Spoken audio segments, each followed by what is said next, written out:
കുമാര. ഓ പറ മുതലാളി, എന്തിന് കുമാരനുണ്ട് കൂടെ? നീ പെരുമാൾപുരം വരെ ഒന്ന് പോണം. അതെങ്ങനെ മുതലാളി? എന്നെ അവിടുന്ന് പുറത്താക്കിയതല്ലേ? പോണമെന്ന് പറഞ്ഞാൽ പോകാം, അതായിരിക്കണം മറുപടി. മനസ്സിലായോ? മുതലാളി പോവാം.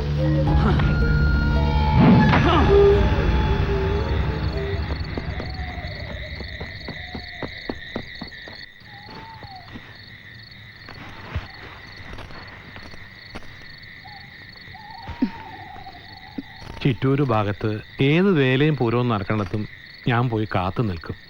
നീയും മോളും വന്നാൽ ഒരു നോട്ടം കാണാമല്ലോ എന്ന് കരുതി. വേലയും പൂരം കാണാൻ പറ്റിയ നിലയും സ്ഥിതിയുമാണോ എനിക്കും എൻ്റെ കുട്ടിക്കും? നിന്റെ കാര്യം പോട്ടെ, വിധിയെന്ന് കരുതി ഞാൻ സഹിക്കുന്നു. ഈ കുട്ടി എന്തു പഴിച്ചു? മോളെ, അച്ഛനെ സ്വപ്നം കണ്ടുവെന്നും പറഞ്ഞ് പാതിരാത്രിക്ക് എഴുന്നേറ്റിരുന്ന് കരച്ചില്ല. എന്ത് ചെയ്യാനാ ദേവകി, എൻ്റെ തലയിലെഴുത്ത് തെറ്റിപ്പോയി.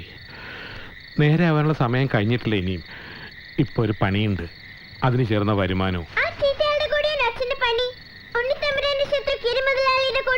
അയ്യോ, അച്ഛൻ്റെ വാവ അങ്ങനെയൊന്നും പറയരുത്. അവള് കൊച്ചുകുട്ടിയൊന്നുമില്ല. അവര് വലിയ തമ്പുരാക്കന്മാർ തമ്മിലുള്ള ശത്രുത, അത് അവരുടെ കാര്യം. നമുക്കതിലെന്താ? ഇതാ പിടിച്ചു കുറച്ചു കൊണ്ടുപോയതും കട്ടതും ഒക്കെ ഇനിയും ഒരുപാടുണ്ട്. തൽക്കാലം ഇത് വച്ചോ. ഞാൻ ഇറങ്ങാ. ആരുടെയെങ്കിലും മുന്നിൽ പെടും മുമ്പ് പെരുമാൾപുരത്തിന്റെ ഗോപുരം കടക്കണം. രണ്ടുപടി ചോറ് തന്നിട്ട് പൊയ്ക്കോളൂ. നേരം വെളുക്കുന്നവരെ ഞാനിവിടെ ഉമ്മറത്ത് കിടന്നോളാം. എന്നിട്ട് നീ രാവിലെ ദേവർ മഠത്തിൽ പോകുമ്പോൾ കൂടെ വന്ന് ഉണ്ണിത്തമ്പുരൻ്റെ കാല് പിടിച്ച് ക്ഷമ ചോദിക്കാം. 5 മാസ ശിക്ഷയിൽ ഒരിളവ് മൂപ്പര് വിചാരിച്ചാൽ നടക്കും. നല്ല കാര്യം. എന്റെ ഭഗവതി, നല്ല ബുദ്ധി തോന്നിച്ചു തുടങ്ങി നീ. എല്ലാം കലങ്ങി തെളിയാൻ പോവല്ലേ എൻ്റെ ദേവകി.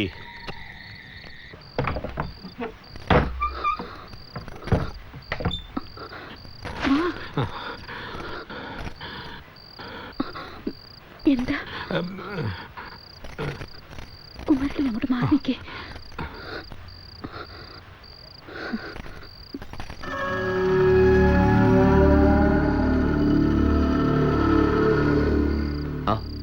ദേവകി ഇന്ന് വൈകിയല്ലേ? എന്താ? ഒന്നുമില്ല, ഞാനൊന്ന് കുളി കഴിഞ്ഞിട്ട് വന്നേക്കാം. ദോശമാവ് എടുത്തു വെച്ചിട്ടുണ്ട്. ശരി.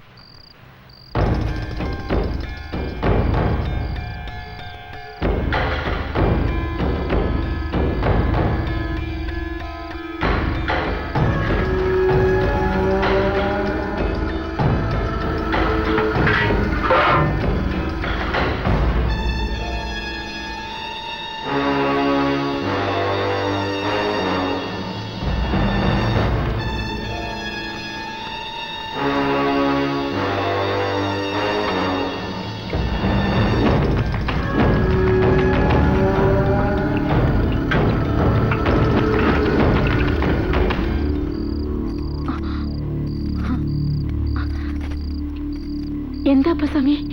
ഇല്ല, ആരോ ഒരാൾ ഇതിലെ പോയ പോലെ തോന്നി. ഇവിടെ ഇപ്പൊ ആര് വരാനാ?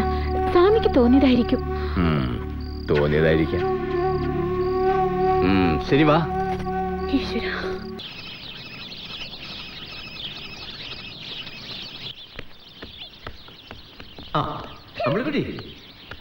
പല്ല് കാണിച്ചോളൂ. എന്തിനാ? വെളുത്തോ നോക്കണ്ടേ? എന്റെ പല്ല് പരിശോധിക്കാൻ നിങ്ങൾ ആരാ? പല്ല് ഡോക്ടറോ? കാപ്പിയും പലഹാരവും വേണ്ട, ഞാൻ കാപ്പിയുടെ നിർത്തി. കുട്ടി കുറുമ്പി, ഞാൻ ദേ വരുന്നു.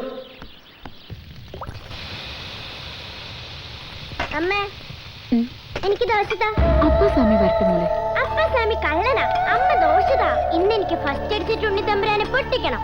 വിളമ്പണ ജോലി അപ്പ സ്വാമിയുടേതാടെ കുട്ടാ. അമ്മ ദോശ ഇരുന്നുണ്ടോ? ഇല്ലെങ്കിൽ ഇന്നലെ അച്ഛൻ വന്ന കാര്യം ഞാൻ എല്ലാവരോടും പറഞ്ഞു കൊടുക്കും. അയ്യോ, പതുക്കെ, ആരെങ്കിലും കെട്ടലുണ്ടല്ലോ. അപ്പം മര്യാദക്ക് ദോശതാ. അച്ഛന്റെ മൂട് തന്നെയാ നീ. പേടിപ്പിച്ച് കാര്യം നടത്തും. ചട്നി. ഉണ്ണിത്തമ്പുരാനെ, ഉണ്ണിത്തമ്പുരാനെ തോപ്പിച്ച് ഞാൻ ഫസ്റ്റ് അടിച്ചല്ലോ. എടി ഭയങ്കരി, നീ അപ്പാസ്വാമിയുടെ കണ്ണ് വെട്ടിച്ചു അല്ലേ? ഞാൻ അമ്മയോട് പറഞ്ഞു. പതുക്കെ കഴിക്കുക, ഫസ്റ്റ് പ്രൈസ് നിനക്ക് തന്നെ. ഞാൻ അമ്മയോട് പറഞ്ഞു എനിക്ക് ഇന്ന്. ഇവൾക്ക് കുറച്ച് വെള്ളം കൊണ്ടെടുത്തേ.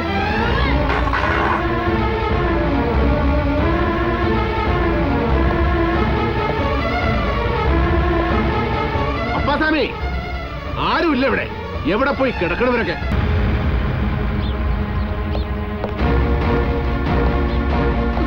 എന്താ വണ്ടി എടുക്ക.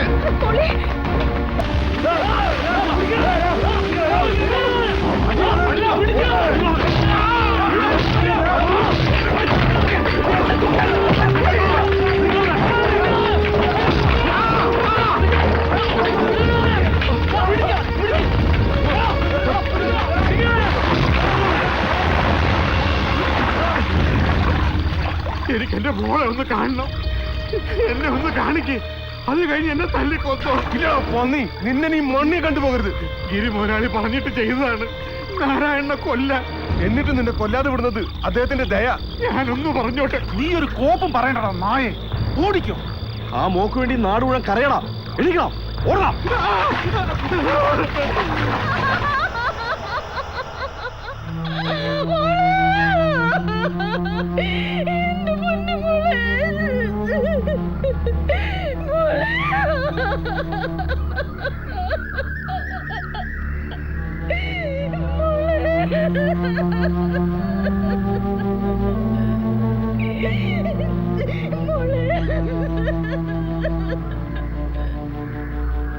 കുട്ടികളുടെ അവസാനം ജീവൻ ഉപേക്ഷിച്ച് അവളെ തോപ്പിക്കുന്നു ഞാൻ കരുതിയില്ല.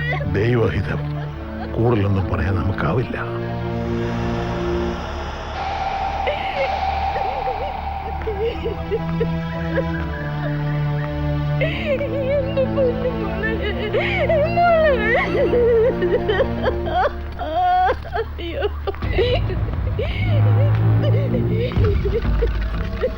വാക്കുകൾക്ക് പ്രസക്തിയില്ലാത്ത സന്ദർഭമാണിതെന്നറിയാം.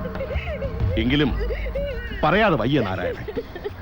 നിങ്ങളുടെ വ്യക്തിപരവും കുടുംബപരവുമായ വഴക്കുകളുടെ നിരന്തര വൈരത്തിന്റെ പുലപ്പോരിന്റെ ഇരയാണ് ഈ കിടക്കുന്ന കുട്ടി.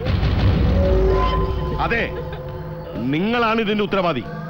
നിങ്ങൾ കൊല്ലുകയായിരുന്നു ഈ പിഞ്ചു കുഞ്ഞിനെ. സമാധാനത്തിന്റെ നന്മയുടെ വഴിയിലൂടെ ഒരു ചെറു സമൂഹത്തെ നയിക്കുന്ന വിശുദ്ധനായ ഇടയൻ എന്ന നിങ്ങളുടെ മുഖപടമാണ് ഇവിടെ അഴിഞ്ഞു വീണിരിക്കുന്നത്.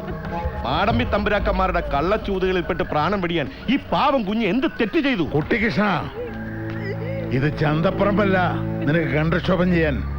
ഒരു ഗ്രാമം മുഴുവൻ വിങ്ങിപ്പൊട്ടി കരയുമ്പോഴാ അയാൾ പറയട്ടെ വെള്ളോടി. ആരെങ്കിലും പറയാൻ ധൈര്യം കാട്ടേണ്ടിയിരിക്കുന്നു ദേവർമഠത്തിലെ തമ്പുരാനോട്. ഇനിയും നിരപരാധികൾ നിങ്ങളുടെ താന്തോന്നി തരത്തിന്റെ പടപ്പുറപ്പാടിന്റെ പേരിൽ ബലി കൊടുക്കരുത്. എനിക്കതേ പറയാനുള്ളൂ. ഈ പാവം ജനങ്ങൾക്ക് ധീരനായ നേതാവും കാണപ്പെട്ട ദൈവവുമാണ് നിങ്ങൾ. അവരെ ഇനിയും വഞ്ചിക്കരുത്. നിങ്ങൾക്ക് വേണ്ടി കൊല്ലാനും ചാവാനും ഇവരിൽ പലരും തയ്യാറായെന്ന് വരാം. പക്ഷെ ഉപയോഗിക്കരുത്, ആയുധമാക്കരുത് ഈ പാവങ്ങളെ.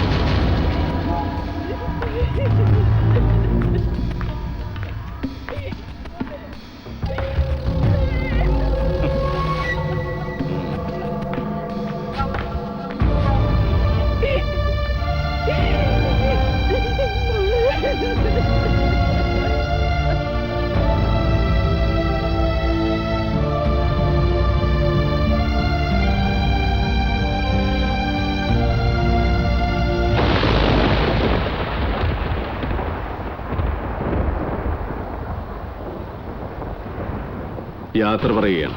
എങ്ങോട്ട് പോകുന്നു? ലക്ഷ്യമല്ല പ്രധാനം. പോകുന്നു പെരുമാൾപുരത്തിന് പുറത്തേക്ക്. എന്തിന്? എന്തുണ്ടായി അതിനു വേണ്ടി? നാട്ടുകൂട്ടം വിളിക്കാൻ ഞാൻ പറഞ്ഞതായി നിങ്ങൾ അവരോട് പറയണം. എന്നിട്ട് കുട്ടികൃഷ്ണന്റെ പ്രസംഗത്തിന്റെ പൊരുൾ അവർക്ക് മുമ്പിൽ അവതരിപ്പിക്കണം. ജനങ്ങളെ ആശയക്കുഴപ്പത്തിലാക്കാൻ അവരുടെ നേതാവിനെ തള്ളി പറയുമോന്നറിയാൻ അവന്റെ ശ്രമമല്ലായിരുന്നു അത്? അറിയാം, നന്നായിട്ടറിയാം. പക്ഷേ നാട്ടുകൂട്ടം ഒരേ സ്വരത്തിൽ പറയണം ഞാൻ തെറ്റുകാരനല്ലെന്ന്. ഒരു വേറിട്ട ശബ്ദം എന്നെ പഴിചാരുകയാണെങ്കിൽ ഞാൻ അർഹനല്ല പെരുമാൾപുരത്ത് കഴിയാൻ. ശിക്ഷ വിധിക്കാൻ പറയൂ. പൂർണ്ണ മനസ്സോടെ ഞാൻ സ്വീകരിക്കും. എന്താ നിങ്ങൾ ഈ പറയുന്നത് നാരായണ? നിങ്ങളെ പെരുമാൾപുരം വിചാരണ ചെയ്യാനോ? വേണം, അറിയണം അവരോരോരുത്തരുടെയും മനസ്സ്. അതിനാണ് നാട്ടുകൂട്ടം വിളിക്കാൻ പറഞ്ഞത്. എന്റെ സാന്നിധ്യത്തിൽ സത്യം പറയാൻ മടി കാണിച്ചു എന്ന് വരാം. ആ കുരുന്നിന്റെ മരണത്തിന് ഉത്തരവാദി ഞാനാണെന്ന് ഒരാളുടെയെങ്കിലും മനസ്സിൽ തോന്നിയാൽ അതിന്റെ അർത്ഥം നാരായണന് പഴിച്ചു എന്ന്. അതുകൊണ്ടാണ് എന്റെ അഭാവത്തിൽ ഇത് ചെയ്യാൻ ഞാൻ നിങ്ങളോട് പറയുന്നത്. വഴി തടയരുത്. പെരുമാൾപുരത്തിന്റെ തീരുമാനം അറിയിക്കുക. പലായനത്തിനും പുനരാഗമനത്തിനും തയ്യാറാണ് നാരായണൻ, അനുസരണയുള്ള പ്രജയെപ്പോലെ.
വരണം രാജ്യഭ്രഷ്ടനായ ചക്രവർത്തി. സാമ്രാജ്യം നഷ്ടപ്പെട്ട് ഈ പെരുവഴിയിലേക്ക് നീ വരുന്ന നാളും കാത്തിരിക്കാൻ തുടങ്ങിയിട്ട് കാലം കുറെ ആയി ഞാൻ. ജനമെന്ന മാട്ടുക്കൂട്ടത്തിന്, പൊരുളിനെ, പദാർത്ഥത്തിന് വിറ്റും വാങ്ങിയും കൂട്ടിക്കൊടുത്തും കൈവിട്ടും പിടിച്ചു നിർത്തിയും രാഷ്ട്രീയ കച്ചവടം നടത്തുന്ന എന്റെ വർഗത്തിലെ ഏതൊരുവന്റെയും ശത്രു നീയാണ്. നടപ്പ് വ്യവസ്ഥകളിൽ നിന്ന് വേറിട്ട് പെരുമാൾപുരങ്ങൾ നാട്ടിൽ വർദ്ധിച്ചാൽ പണി വേറെ അന്വേഷിക്കേണ്ടി വരും ഞങ്ങൾക്ക്. അതുകൊണ്ട് നാരായണ, എന്റെ പൊളിറ്റിക്കൽ എക്സിസ്റ്റൻസിന് ഭീഷണിയാവുന്നതിനെ തല്ലി തകർത്തേ പറ്റുമെനിക്ക്. നിന്റെ ശബ്ദം വേദവാക്യമായി നെഞ്ചിലേറ്റി ആട്ടിൻപറ്റം ആ പെൺകുട്ടിയുടെ പിണത്തിനെ സാക്ഷി നിർത്തി ഞാൻ പറഞ്ഞ വാക്കുകൾ കേട്ടിട്ടുണ്ട്. അതാണ് പെരുമാൾപുരത്തു നിന്നും ഇറങ്ങിപ്പോന്നപ്പോ നിന്റെ വഴി അവർ തടയാതിരുന്നത്. നീ ഒടുങ്ങണം. നിന്റെ തമ്പുരാൻ പരമ്പരയിൽ മണ്ണിനും പൊന്നിനും പെണ്ണിനും വേണ്ടി നിന്റെ പൂർവികർ നടത്തിയ കളികളിൽ, അംഗങ്ങളിൽ അറിയാതെ ചട്ടുകമായി പോയ വേലപ്പൻ പൂശാരിമാരുടെ അനന്തര തലമുറയുടെ സ്വപ്നമാണത്. അച്ഛന്റെ താങ്ങും തണലുമില്ലാതെ വളർന്നവൻ ആ കുട്ടിക്കൃഷ്ണൻ. ആ വളർച്ചയുടെ ഓരോ പടവിലും എന്നെ മുന്നോട്ട് നയിച്ച ശക്തി ഒരു നാൾ കാളിയാർ മഠത്തിലെയും ദേവർ മഠത്തിലെയും പിൻതലമുറ തമ്മിൽ ആയുധമെടുത്ത് ചോര വീഴ്ത്തി ചാവുന്നത് കാണും ഞാൻ എന്ന് വിശ്വാസമായിരുന്നു. ഇതാ അതിന്റെ വേദിയാണ് ഈ മണ്ണ്. കാത്തിരിപ്പുണ്ട് കാളിയാർ മഠം ഗിരിയും കൂട്ടരും നിന്നെ. ഒന്നുകിൽ അവന്റെ കൈകൊണ്ട് നീ, അല്ലെങ്കിൽ അവനെ കൊന്ന് നീ ജയിലിലേക്ക്. എങ്കിൽ തിരിച്ചിറങ്ങി വരും കാലം പെരുമാൾപുരം എന്ന നിന്റെ ആ കനാൻ ദേശത്ത് എന്റെ പാർട്ടിയും ഞാനും തട്ടകം പണിഞ്ഞിരിക്കും. ചെല്ല്, മരണക്കെണിയിലേക്കോ കൊലക്കത്തി എടുക്കാനോ എനിക്കൊന്ന് കാണണം ഈ ഒടുക്കത്ത അംഗം. എടാ പരമ കൊലയാടി മോനെ കുട്ടിക്കൃഷ്ണ, വർഷം 5 കഴിയുമ്പോ നാട്ടിലെ പള്ളിക്കൂടത്തിന്റെ വരാന്തകളിൽ വരി നിന്ന് ചൂണ്ടുവിരലിൽ കറുത്ത പുള്ളി കുത്തി നിന്റെയൊക്കെ പേരിനും ചിഹ്നത്തിനും നേർക്ക് പ്രാർത്ഥനയോടെ സീല് കുത്തി തിരുവനന്തപുരത്തേക്കും ഡൽഹിക്കും നിന്റെ വർഗത്തെ കയറ്റി വിടുമ്പോ നീ പറഞ്ഞ മാട്ടുകൂട്ടം ചില സ്വപ്നങ്ങൾ കാണാറുണ്ട്. ആ സ്വപ്നത്തിനാണടാ നീയൊക്കെ കറൻസി നോട്ടിനും വിസ്കി കുപ്പിക്കും അന്തിക്കൂട്ടിന് കിട്ടുന്ന ചായം തേച്ച മാംസത്തിനും വിൽക്കുന്നത്. വോട്ട് തേണ്ടി ഉഷ്ണിച്ച് വീട് വീടാന്തരം കയറി ഇറങ്ങുമ്പോ ഉളുപ്പും മാനവും ഇല്ലാതെ ഛർദിച്ചതെല്ലാം വിഴുങ്ങാനും ഉലഭ്യം പറഞ്ഞു നടന്നവനെ പങ്കാളിയാക്കാനും അതിനെ നാണക്കേടില്ലാതെ ന്യായം പറഞ്ഞ് ന്യായീകരിക്കാനും കഴിയുന്ന നീ അടങ്ങുന്ന തന്തയില്ലപ്പട ഭയക്കുന്നുണ്ടല്ലേ പെരുമാൾപുരത്തിനെ? ഭയക്കണവിടാ, ഭയക്കണം. വെള്ളക്കാരൻ വെച്ചൊഴിഞ്ഞു പോയി ഇരിപ്പിടങ്ങളിൽ മാറി മാറി കയറിയിരുന്ന് ദരിദ്ര കോടികളുടെ അണ്ണാക്കിലേക്ക് കഴുകാതെ തള്ളിക്കയറ്റുന്ന ജനാധിപത്യം എന്ന പേരുള്ള ഭരണത്തിന്റെ ചെങ്കോലുണ്ടല്ലോ, അത് വെട്ടിയെറിഞ്ഞ് പട്ടിക്കെറിഞ്ഞു കൊടുക്കാൻ ഇന്നാട്ടിലെ ജനങ്ങൾക്ക് കഴിയുന്ന ദിവസം വിദൂരമല്ല കുട്ടിക്കൃഷ്ണ. പെറ്റ തള്ള ചത്താൽ ആ ശവം കെട്ടിവലിച്ച് നാട് നീളെ വോട്ട് തണ്ടാൻ മടിക്കാത്ത നീ എന്താ കരുതിയേ? ആ പാവം കുഞ്ഞിന്റെ മൃതശരീരത്തിന് മുന്നിൽ നീ നടത്തിയ പ്രസംഗം കേട്ട് എന്റെ ജനത വീണുപോയെന്നോ? നാരായണൻ ആരും കൈവിട്ടിട്ടില്ലടാ. പുറകിൽ വിട്ടിട്ട് പോന്ന മണ്ണിലല്ല നാരായണൻ ജീവിക്കുന്നത്. പെരുമാൾപുരത്തെ ഓരോ മനുഷ്യന്റെയും ഹൃദയത്തിലാണ്. നീ പകയുടെ പ്രതികാരത്തിന്റെ കഥ പറഞ്ഞല്ലോ. വേലപ്പൻ പൂശാരി എന്ന നിന്റെ തന്ത അരക്കുപ്പി കള്ളിനും 500 നോട്ടിനും വേണ്ടി എന്നെ ഒറ്റുകൊടുത്തവനാണ്, കള്ളസാക്ഷി പറഞ്ഞവനാണ്. തെറ്റുകൾ ഏറ്റുപറയാനും ക്ഷമ ചോദിക്കാനും വന്ന വൃദ്ധനെ ഒരു നോട്ടം കൊണ്ടുപോലും നാരായണൻ വേദനിപ്പിച്ചിട്ടില്ല. ആയ കാലത്ത് മൂപ്പിൽ കുഞ്ഞമൂന്നാരുടെ ചൂലായും ചൂട്ടുകെട്ടയായും നടന്ന നിന്റെ അച്ഛനെ ഓർത്ത് സഹതപിക്കുന്നതിന് പകരം എന്നെ ശത്രുവായി പ്രഖ്യാപിച്ച് നിഴൽ യുദ്ധം നടത്തുകയല്ല വേണ്ടത്.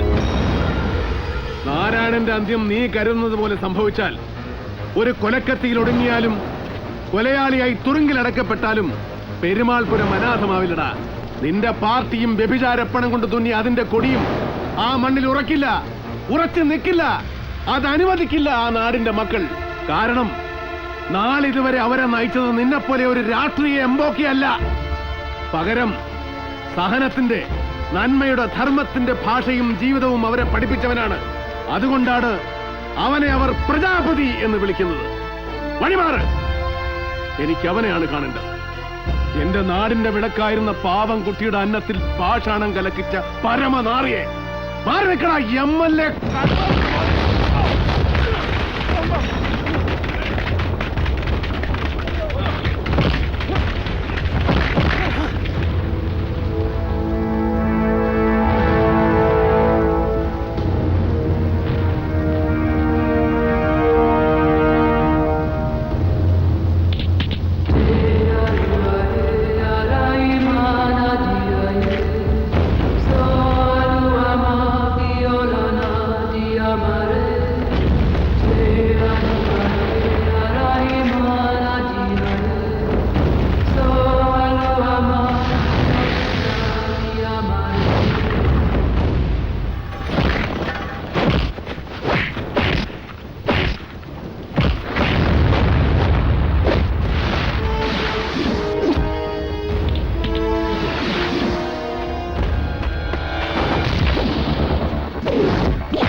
പ്രഥമ ജന്മത്തിനെ ഈ മണ്ണിൽ പിറന്നു വീഴുന്നതിന് മുമ്പേ കൊല്ലേണ്ടതായിരുന്നു. ഗർഭാവസ്ഥയിൽ നിന്റെ ജാതകം പ്രവചിക്കാൻ ആകാശത്ത് മഹത്വാക്യങ്ങളൊന്നും മുഴങ്ങിയില്ല. അതിന്റെ ശിക്ഷ അനുഭവിച്ചു പലരും അനവധി തവണ. ഇവിടെ ഞാൻ ഉപേക്ഷിക്കുകയാണ് നിന്നെ. തകർന്ന അസ്ഥിബന്ധങ്ങൾ മുളവെച്ച് കെട്ടി ശേഷം ജീവിതം പിഴയ്ക്കാൻ വെറുതെ വിടുകയാണ് നിന്നെ ഞാൻ. കൊല്ലണം ഉണ്ണിയേട്ടാ അവനെ. ആ അവകാശം ഞങ്ങൾക്ക് വിട്ടുതരണം. നാരായണ, ഏത് മനുഷ്യജന്മത്തിനും കാണും ഒരു ലക്ഷ്യം, ഒരു കാരണം. ഇത്രയും കാലം ഈ ഭൂമിയിൽ ജീവിച്ചിട്ട് എനിക്കോ ഈ ലോകത്തിനോ ഒരു ഉപകാരം ഉണ്ടായിട്ടില്ല. ഒരു സൽക്കർമ്മം ചെയ്യാൻ എന്നെ അനുവദിക്ക്. ഞാൻ കൊല്ലാം ഇവനെ, ഈ വൃത്തികെട്ട ജന്തുവിനെ. ഇല്ല, ഈ മ്ലേച്ഛനെ കൊന്ന് നിങ്ങളുടെ കൈകൾ അശുദ്ധമാക്കണം. എല്ലാ പാപങ്ങളും കഴുകിക്കളയട്ടെ ആകാശങ്ങളുടെ അധിപന്റെ ദയാവായ്പായ